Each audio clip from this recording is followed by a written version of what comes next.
وزي ما وعدناكم معانا ليريكال. حبيبي والله بنور. كيف حالك؟ بنورك والله يا عسل. ونور الشمس. طبعا بالنسبة للناس اللي ما يعرفوه حنحط شيء من أعماله ونتعرف عليه أكثر.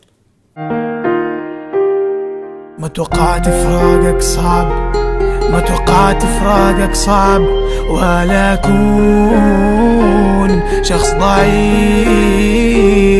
ما توقعت هذا التعب، حزني بفراقك غلب، وصرت مهموم قلب رهيف.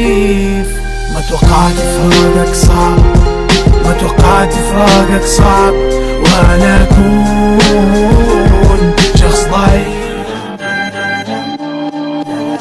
كلامها سكول وصرفة كان يقول لي بوكسك برا يا حمار، تراني سوري جداوي ساكن بالمروة، دمي اخضر وابيض املك عزة وطنية، شي سهل معايا هوية مو ولاية امريكية، يعني هي طقورة مايك لايكاتك شرجة اللايك، هي فقط على اليوتيوب ما تبان اوقات الفايت عند مغنية. يعني لو كان بيدي كنت حقول واسوي، لكن ماني رئيس ولا عسكري يا سوريا. يعني لو كان بيدي كان ممكن ادوي لكم جنة شهداء، لا نعب ضمير الدنيا. ادري بس اتجاهل والبعض يظني جاهل، اكيد ما اقدر انا اصغر من سياسة.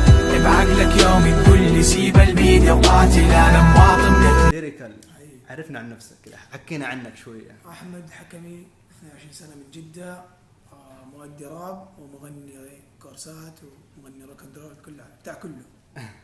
متى كانت بداياتك في الراب؟ بدايتي في الراب كمستمع تقريبا من 2012، حاولت كم محاولة راب لكن ما كانت يعني جدية، ما نزلت اغاني.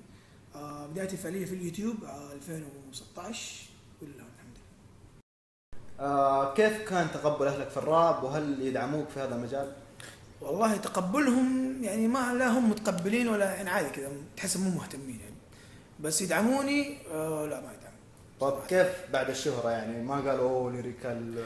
عرفوا طبعا لانه قريباء طلعوا يسمعوا راب زي كذا، فاكيد وصل لهم خبر اني اغني، بس برضه نفس الحاجه يعني عادي يعني. ايش معنى ليريكال؟ ليريكال ماخوذه من ليركس، زي ما يقول لك فيديو ليركس، فليريكال هو زي صاحب الكلمات يعني ليريكال. جميل. يا ليريكال، هل تؤثر مشاكل الراب في حياتك الشخصيه؟ اصلا مشاكل الراب هي تكون اصلا مشاكل شخصيه، ففي ناس يحسب انه هذه مشكله راب وهذه مشكله شخصيه، هي كلها مشكله واحده يعني.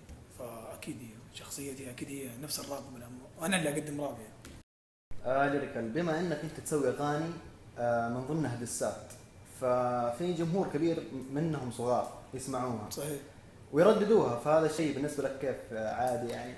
انا اقول لك اول حاجه قبل ما يعني الناس ما يقول هذا الشيء، انا مسوي الاغاني يعني لنفسي انا، هي في الاخير الراب مو زي الاغاني الطربيه، فانا اختار مواضيعي ودائما يكون في منها هجوم في منها اشياء هادفه على حسب انا ايش بنزل.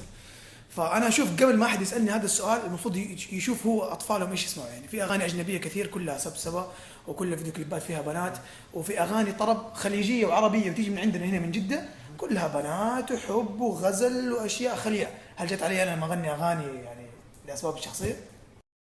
بعد خروجك من استديو رايت برين فين صرت تسجل اغانيك او اعمالك؟ الحمد لله انا مضبط له والله عده منزليه في البيت، وانا مهندس صوت اصلا، فانا بهندس الصوت عندي، وانا عندي عدتي في البيت مايك وكل حاجه يعني، عده استوديو. حلو. انت غنيت اغنيه مع اوياجي، الرابر اوياجي صح؟ صحيح. مين اوياجي هذا؟ والله اذا هو الشخص ما قال من هو فانا ما يخصني اتكلم عن الموضوع. هل هو عبادي؟ انا ما اعرف، مو ما اعرف. انا مالي صراحه، انت تشوفه عبادي تشوفه سكور ميكس، انا بس عبادي صح؟ شكله عبادي والله ممكن عبادي، ما يخصنا هذا الشيء يعني. اذا هو الشخص ما بيتكلم عن من يعني مخفي شخصيته فهذا الشيء ما يخصنا. ترى قال لي هو قال لك يعني كذا خليني اقول لك. ايوه.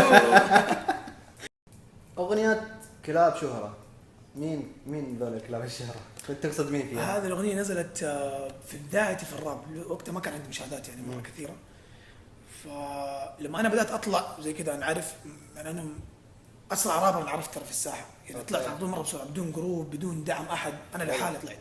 فكانوا ناس كثير مقهورين ابو ايش بو ده طلع فجاه كذا، مين هذا الليريكال اللي فجاه طالع؟ بس انت كنت مع العشيره؟ لا قبل، لا هذا قبل العشيره. بعد بعد العشيره. اغنيه بعد. حلو. قبلها كنت مع العشيره، هذا اغنيه بعد خلافات مع العشيره. فلما نزلت الاغنيه هذه كثير جو يسبسبوني، ينزلوا دسات بدون سبب، او يجي يسوون نفسهم اصحابي يكلموني كده على الخاص على الواتساب او شيء، وفجاه يقلبوا يسبوني وينزلوا اغنيه انا سبيت وتعرف نقول يستفزوني. وفي ناس نزلت دسات مع انه ناس معروفين في الساحه يعني اقدم مني معروفين اكثر مني. فانا غنيت عنهم، قلت يعني ايش شفت ان هي سلتها عارف، بس اغنيه اسمها كابشور. حلو، وضحت فيها الموضوع. تمام. مين الرابرز العرب اللي تسمع لهم دائما؟ ما اسمع. مستحيل. ليريكال ما يسمع راب عربي. والله للاسف ما يعني تمر علي في اغاني، يعني لو مثلا احد معروف في الساحه نزل اغنيه جديده حسمعها، بس انه حسمعها كاول مره اشوف كيف الاغنيه. والله احيانا بعضها ما اسمعها، بس اني افضلها انه احملها في جوالي واعتبر نفسي مستمع راب عربي. لا انا ما اعتبر نفسي مستمع راب عربي، بالعكس انا اسمع حتى روك واغاني غير الراب. طب مين يعجبك من الرابرز؟ يعجبك يعني؟ يعجبني؟ إيه. افضل السؤال يكون شخص صراحه. مرة. ما في شخص مره يعجبني، بس انه في رابرز كويسين. حلو. ايش سبب الخلاف بينك وبين دراجون فاير؟ ليش نزلت عليه ديس؟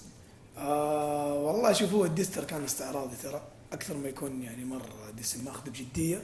شفت الرجال قاعد يستهبل ومن هو قاعد يهايط على الرابرز في الساحه، فقلت ايش، وانا كنت وقتها مهدي يعني، اوكي خليني كذا اديله قرصه بس لا اكثر. بس بينك وبينه كشيء شخصي ما كان في شيء صح؟ هو كل شيء يبدا شخصي ترى، ما في شيء يبدا كذا بدون سبب يعني. في اكيد شيء، الشيء هذا ايش هو؟ هي اشياء مره تافهه بس هو مره مكبرها، ويعني جاء سبني قدام الناس والمتابعين، يعني سب يعني ما يطلع من واحد انسان عنده اخلاق ولا حاجه. فهو اصلا ماخذها كل هذا الهرج عشان هو يبغى احد ينزل عليه زبد. فهو توقعني انه ما راح ينزل شيء انه حخاف منه قال لك او حاجه، انه هو الجروب اللي داخل معاه حاليا. لكن لا عادي، اديته القرصه دي ومشيت ونشوف ايش بيسوي. حتى لو رد دس او حاجه ما حرد، ممكن ما ارد عليه اصلا لاني ماني مديه قيمه اساسا، فاهم؟ مجرد قرصه وماشي. اغلب الرابرز اشوفهم مع بعض متجمعين دائما ويتصوروا مع بعض، الا انت مع اليوتيوبرز، ايش السبب؟ يعني ما اشوفك مع الرابرز في السناب. سبق سالتني انت تسمع مين راب عربي؟ أيوة. فانا من اول اقول لك انا مره ما هو جوي راب عربي، وعادي حياتي حتى في الحقيقه ما اسمع راب، ما اشغل راب في سيارتي اساسا. فحتى اصحابي اللي معايا كلهم مو جوهم راب، يعني حتى ما يسمعوا راب اساسا، تعرف اغلبهم ما يسمعوا راب. فهذا الشيء بالعكس بالنسبه لي كويس، يعني انه اخلي الراب على جنب كذا، الراب حقي في البيت انزله على اليوتيوب، اللي سمع. لكن اصحابي اللي معايا ما لهم علاقه في الراب، يعني هم طالعين معايا عشان انا احمد هذا، يعني ما لهم علاقه بليريكال والاغاني انزلها او مشاكل اللي في الراب. وصلنا للنهايه، ابغاك تسمعنا اي حاجه كذا من راباتك باراتك. يلا نخش. بسم الله. ما حضرب لها المثل وش ذنبه ينضرب، لكن حضربها على البيت حتى المستمع ينطرب. ليش الكل متسرع يبغى يدسني ينطلق، حسيتها حسادة بعض النطفة يوم انخلق النكل من لحمي، وحسيت منه قص وزني. اتربيت في سبيس تون وتعلمت منها ديزني، طفولة براءة ما اتذكر املك عدو، مشيت لحالي في ارضي. ليش الكل بدأ في العدو، هذا الناتج بدون رياضيات. عرفت مين اصحابي وزادت كراهيات، ونسبة كانت خلة غلابيات، حساديات بدون دابيات. سناب مشاهير اون ذا بيت. طيب دحين ابغاك تسمعنا كورس، اعطينا كورس. شوف انا بحاول اغني لك بس حيكون صعب، مو زي التسجيل لانه الكورسات دائما فيها دبلات، دبل فويس صوت فوق صوت، فما حيطلع نفس التسجيل. لكن اوكي يلا اعطينا اللي عندك وحش. يلا خش. كشف الحقائق، اشوف كم حاقد يسب فيني وانا مأجز فترة ساكت. خلي الكل شاهد، يقولوا الراب فن الشارع والساحة اوسخ من شارع. نورتنا يا ريدي كلب، انصحك ما تنزل معايا ديس، ترى بفقعك. يعني يا مان راح تدسني. اوكي يلا عوافي علمني وش راح تسوي، لكن خليني امشي لانه ورايا موعد بروح النادي. صاحبي يتصل علي من اول ينادي، لا تمشي الا لما قبل لا ادسك عشان ما يصير ماني عارف ايه. ان شاء الله ما يصير الايه عشان ما تشوف الويل وتقول. دورت انا والله يا ليريكال ولا ليريكال مخدرات. حبيب قلبي ليريكال، نورتني والله. شكرا صراحه على تواجدك معي، والله يعطيك الف عافيه.